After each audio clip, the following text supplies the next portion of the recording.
Well, bullying can leave children with deep emotional scars, and it's heartbreaking for parents to watch. But what happens when your child is the bully? Thank you for staying with us. I'm Erin LeBeau. And I'm Tamsin Fidel. Well, it is difficult for any family to deal with bullying either way, but parents can help prevent it from happening by spotting the signs of kids at risk from becoming the bully. Yeah, so joining us now with tips to make sure your child isn't the bully is child psychiatrist Dr. Zabina Basine. Thank you for joining us. Thank you for having me. All right, so let's jump right in. Why do some kids bully others? Well, kids bully for many reasons, but let's remember that when they bully, it is due to a defense mechanism of their own or an insecurity that they are dealing with. So they either need control, which often sprouts by feeling that they need to be popular in school. It could be a domino effect, like children seeing other children being bullied, probably falling to victim of bullying. It's a learned behavior, so kids mimic it. It's not something that they come up with. And also sometimes at home, when they see older siblings and have some type of lack of attention at home, that could cause that bullying to occur as well. So what are some of the signs that a child is the bully? Well, I always say, let's also make sure that we know that our kids are always angels at home, and sometimes when we go to school, they're not that much of an angel. So here are some signs that you can see. Getting in trouble in school, or recent behavioral problems that the teachers keep telling the parents about. They are aggressive with friends. They act aggressively towards siblings. Latest is spending a lot of time on social media or online. And due to that, they have lack of sleep.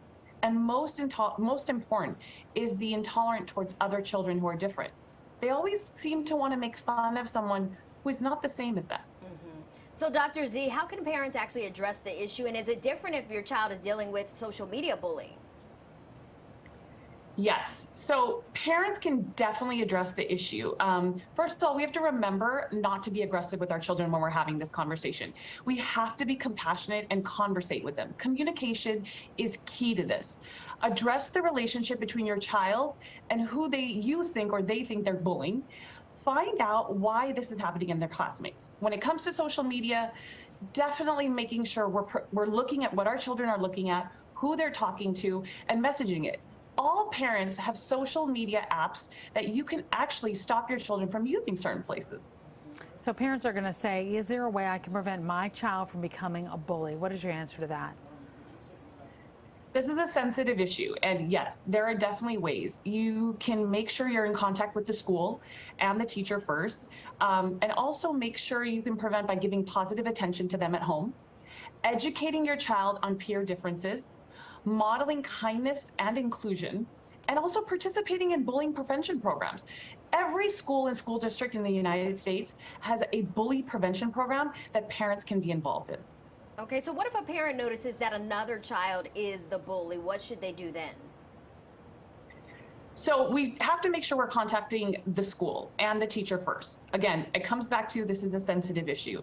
And then the parent of the child who's being bullied, because you want to make sure you're talking to those children and you're doing it with the experts along. All right, so you said it can be a sensitive issue. We know that, especially if another parent, though, comes to you accusing your child of bullying. So a parent gets defensive when that happens, I'm sure, but what's the right way to react? So experts say, first of all, that they don't recommend approaching the parent directly of the child that is the bully, because you want to make sure these conversations are done with experts. But if there is an opportunity for you to do this conversation, I would say for the parent who's going to go approach them, calm down first, write it down.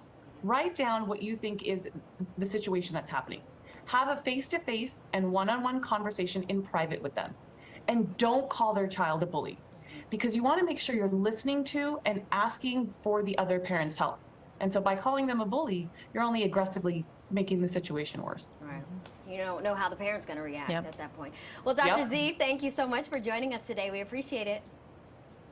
Thank you so much for having me. Take care.